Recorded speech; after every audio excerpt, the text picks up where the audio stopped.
Hello everyone, and welcome to my Sister Wives For You channel. I hope everyone is having a wonderful day. Before we begin, please hit the subscribe button and give this video a thumbs up. Finally, Meri calls the police and has Kody and Robyn arrested for embezzling her property, the scandal that could end the Sister Wives franchise for good. The Sister Wives universe has never been short on tension, but nothing in the show's 13-year history compares to the firestorm now rumored to have erupted in Flagstaff. For years, fans have speculated about financial tensions between Meri Brown and her former husband Kody, as well as Kody's last standing wife, Robyn. Now, in what insiders are calling the nuclear option, whispers from behind the scenes suggest Meri didn't just confront Kody and Robyn about alleged financial misconduct, she went straight to law enforcement, triggering an investigation that allegedly ended with both Kody and Robyn being taken into custody on charges tied to the embezzlement of Meri's property. According to the chatter swirling across fan forums, Reddit threads, and so-called insider Facebook groups, this bombshell began with a simple but suspicious discovery. Meri, who has been running her bed and breakfast, Lizzie's Heritage Inn in Parowan, Utah, noticed irregularities in her property-related accounts earlier this year. While she'd been focusing heavily on her business and personal growth since her split from Kody, she reportedly entrusted certain aspects of her property's paperwork and some joint holdings from the Coyote Pass era to what she believed were neutral, agreed-upon channels. But sources claim those neutral channels were anything but. The rumor mill says Meri was tipped off when a county records clerk in Arizona allegedly contacted her to verify a property transfer she hadn't authorized. The property in question? A disputed portion of land tied to the Browns' Coyote Pass holdings, which Meri believed was still in her name after the family's complex buy-in years earlier. The tip supposedly sent Meri into full investigation mode, combing through emails, bank statements, and legal filings until she uncovered what she believed to be a coordinated effort by Kody and Robyn to shift assets into their control. Assets that included not only Coyote Pass parcels, but also a portion of profits from her inn, tied up in LLC paperwork dating back to the height of the Sister Wives empire. If the whispers are true, Meri didn't just stew on the information. She gathered everything, every suspicious transaction, every questionable signature, and marched straight into the Flagstaff Police Department. The alleged report she filed painted a picture of deliberate embezzlement, land retitled without her consent, business funds rerouted through accounts tied to Robyn's name, and even property tax notifications mysteriously redirected so she wouldn't be aware of changes until it was too late. She'd had enough, one supposed insider wrote in a viral thread. For years, she played nice for the cameras while they undermined her behind the scenes. This time, she wanted justice. The most jaw-dropping part? Multiple online sources claim that the case escalated faster than anyone anticipated. After weeks of quiet investigation, possibly aided by a financial crimes unit, police reportedly obtained enough preliminary evidence to confront Kody and Robyn directly. And in what fans are now dubbing the Flagstaff Showdown, officers allegedly arrived at their home with a warrant, leading to a tense exchange that was anything but private. Neighbors are said to have witnessed squad cars in the driveway, with uniformed officers escorting Kody and Robyn out of the house. While neither has been publicly booked according to official records yet, the rumor's persistence has convinced many fans that some kind of law enforcement intervention truly took place. The potential fallout from such a scandal is staggering. Kody, already portrayed as a divisive figure on Sister Wives, would see his reputation implode if embezzlement charges ever went to trial, especially charges involving one of his former wives. Robyn, who has long battled accusations from fans of being the favorite and manipulating family finances, would face her harshest public backlash yet. And for Meri, this would represent not just a personal victory, but a complete reclamation of power after years of being treated as an outsider in her own family narrative. Online, the fandom is ablaze with theories about how this could reshape the Brown family forever.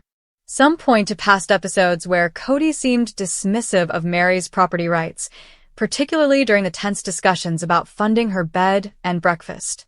Others recall Robyn's mystery, LLCs, and the lingering suspicion that she and Kody had been consolidating assets for years. There are even resurfaced clips from the show in which Meri tearfully admits feeling left out of financial decisions, a detail fans now see as a warning sign of what might have been brewing off camera. For TLC, this rumored scandal is a double-edged sword. On one hand, a legal drama involving three central figures could be ratings gold if handled delicately.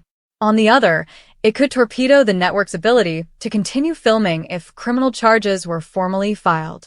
Already, there's speculation that camera crews were not present for the alleged arrests but are scrambling to recreate events through dramatic reenactments, interviews, and possibly even Meri's own footage. And then there's the question of motive. Why would Kody and Robyn allegedly risk everything for property tied to Meri? Some fans believe it's financial desperation. Claims of the Browns' ongoing money troubles have circulated for years, with Coyote Pass development stalled and the show's long-term future uncertain. Others suspect it was more about control than cash, a final, ruthless move to keep Meri tethered to the family business structure even after emotionally breaking from it. Meanwhile, Meri herself has remained suspiciously quiet on social media. No cryptic quotes, no vague posts about truth coming to light, just silence. For her followers, that silence speaks volumes. When Meri's not posting passive-aggressive quotes, you know something big is going down. One fan wrote on X, formerly Twitter. She's playing the long game, and I think she's about to win it. If the rumors prove true, we may be on the brink of the most explosive season of Sister Wives ever filmed, or perhaps the show's abrupt, scandal-ridden end. Either way, the image of Kody and Robyn being let out of their Flagstaff home while Meri stands firm in her decision to involve the police will be seared into the minds of fans for years to come. Meri sat at the edge of her old leather couch and gazed at the pile of papers on the coffee table while running her fingers down the ragged seam. The papers were a disorganized collection of property deeds, bank statements, and mysterious communications that she had discovered in recent weeks. Her pulse raced with a determined rage that had been building for months, not fear. She had been duped by her alleged family, Kody and Robyn, and the proof was now indisputable. Stealing. Her land. Her faith. It had all been broken, and tonight she was tired of waiting for unanswerable questions. Despite the maelstrom inside her, she steadied her hands and reached for her phone, dialing the police. The story starts years ago, when Meri, Kody, and Robyn were all members of a close-knit community that was connected not only by common values, but also by a complicated network of emotional and financial bonds. Meri was always the practical one, the one who kept the budgets balanced and ensured that their joint endeavors, small company enterprises, real estate investments, and a common goal of creating a community, remained viable. Robyn served as the mediator, resolving disputes with her gentle demeanor, while Kody was the dynamic visionary who was constantly coming up with ambitious schemes. Meri had unquestionably trusted them as family as well as partners. Her foundation had been built on that trust, which was now disintegrating. 6 months ago, while their joint accounts were being routinely reviewed, the first fracture developed. At first, Meri saw minor anomalies, such as a few $1,000s being embezzled into an unknown account with the name consulting fees. At first, she dismissed it, thinking it was a clerical error or a valid charge that Robyn or Kody had overlooked. However, the disparities increased. Tens of thousands of dollars went missing, were moved to foreign accounts, or were channeled into shell corporations called Aspen Trust and Bright Future Holdings. Kody's responses to her questions were evasive, and his typically charming demeanor was laced with defensiveness. Robyn, on the other hand, completely sidestepped her inquiries, merely grinning sympathetically and promising to look into it. Meri didn't take things lightly. Silently at first, she began her investigation by obtaining bank documents and comparing them with real estate transactions. Her stomach lurched at what she discovered. Every significant asset, including the commercial lots, rental properties, and even the expansive ranch they had all envisioned converting into a retreat center, bore her name. However, the revenues from these assets were disappearing, and she signed contracts that she had never seen before. Counterfeiting. Stealing. It seemed as though the words were from someone else's life. They were heavy and unreal. However, the proof was unmistakable. Kody and Robyn had been routinely depleting her bank accounts and embezzling the money from her homes. The financial loss was only one aspect of the treachery. Meri had given her all to their common goal, putting the group's unity ahead of her personal goals. She had believed in Robyn's loyalty and trusted Kody's assurances. She felt alienated in her own life as she sat in her living room surrounded by the ruins of that trust. The documents on the table revealed a tale of deceit and greed, but they also revealed her own fortitude. She refused to let this break her. Meri didn't want to face Kody and Robyn head-on just yet, but the police station was only a short drive from her home. In order to comprehend the extent of what had transpired, she required the authorities to view the proof first. The dispatcher's voice was cool and professional when she called, and she asked for information Meri could hardly speak without trembling. She added, her voice harsh, "I have to report a crime. Embezzlement. Deception. It's my family, all right." After the operator assured her that an officer would be sent to her house, Meri hung up and waited, her heart pounding. Within an hour, the officer, a middle-aged man with a notepad and a straightforward manner, arrived. Detective Harris was his name, and he listened while Meri meticulously presented the evidence. The falsified signatures, bank statements, and emails between Robyn and Kody about moving the funds and keeping Meri in the dark were all presented before him. Detective Harris's countenance was unreadable as he nodded and took notes. At last, he remarked, "This is serious. They will have to be brought in for interrogation." "Are copies of all of this available?" Meri had already prepared copies, tagged with dates and remarks, and arranged them in tidy folders. With a strange mixture of relief and fear, she handed them over. She was relieved that someone was paying attention and considering her. Fear because she was aware of what would happen next: conflict, publicity, and the disintegration of everything she had worked so hard to achieve with Kody and Robyn. Meri felt the consequences of her choice weigh on her as Detective Harris walked away, promising to follow up. There was no turning back. Meri awoke the following morning to a barrage of Kody's missed calls. She didn't respond. Detective Harris had requested her to meet at the police station, so she drove there instead. The station was bustling with activity, and he had already taken Robyn and Kody in for interrogation. Harris briefed Meri while she sat in a tiny, sterilized room drinking terrible coffee from a styrofoam cup. With a matter-of-fact tone, he stated, "They're denying everything. However, the data is compelling. We have enough to detain them while we conduct additional research." Meri's throat constricted as she nodded. Harris asked if she would be willing to face them in a controlled environment, but she didn't want to see them just yet. "It might be beneficial," he stated. "Something gets shaken loose when you see the accuser." Meri consented, although her entire being screaming against it.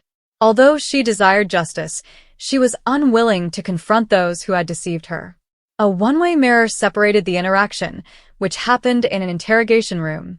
As Kody and Robyn sat opposite Detective Harris, Meri watched from behind the glass. Kody's typical assurance had vanished, leaving behind a restless uneasiness. Robyn's eyes were darting anxiously, and her face was pale. With a calm, deliberate voice, Harris presented the evidence. "We have emails, fake documents, and bank records that indicate you have been taking money out of Ms. Meri's accounts. Would you mind explaining?" Kody spoke softly but firmly as he leaned forward. "There is a miscommunication here. Our plans have always included Meri. We were simply rearranging the money to safeguard our investments." Robyn's hands were clenched in her lap as she nodded. "We would never harm Meri," she replied quietly. "She is a member of the family." At her sides, Meri's hands tensed. Family. It was a slap of a word. She wanted to yell and demand answers, but she kept quiet so Harris could do his job. He persuaded them by pointing out contradictions in their account and displaying copies of the falsified signatures. Robyn's protestations became weaker as Kody's justifications became more desperate. At last, Harris leaned back and spoke in a chilly tone. "You two are facing fraud and embezzlement charges. You will be detained until the day of your arraignment." Meri experienced a hollow ache instead of satisfaction as the officers escorted Kody and Robyn away. Justice was being served, thus she had achieved her goal, but it came at a high price. She was still struggling to comprehend a reality that had replaced the life she had known. With the burden of the day bearing down on her, she drove home in quiet. The probe became more thorough in the weeks that followed. More evidence was found by detectives, including more falsified documents, more accounts, and even a paper trail that led to assets Meri was unaware she owned. With millions of dollars embezzled over years, the extent of the fraud was astounding. In addition to working closely with the police and giving them what they required, Meri started the gradual process of taking back her life. She started therapy to deal with the betrayal, engaged a lawyer to help her sort out the mess in her finances, and started contacting old friends she had neglected while living with Kody and Robyn. Kody and Robyn's names were splashed across local news headlines during the trial, which was a media circus. Meri stayed out of the spotlight and allowed her attorney make the public remarks. Her evidence was clear and her voice calm when she mounted the stand. She focused on the judge, the jury, and the truth rather than Kody or Robyn. Due to the overwhelming weight of the evidence, the defendant was found guilty on several charges of embezzlement, fraud, and forgery. Robyn and Kody received prison sentences and had their assets blocked in order to pay back the money they had stolen. The sentence was not attended by Meri. She was already making progress, little by bit. She had regained control of her dream project, the ranch, and was collaborating with new partners to make it a reality. Although it still hurt, the betrayal no longer defined her. She had confronted the reality, summoned the police, and regained her authority. She discovered a form of freedom in it that she was unaware she had lost.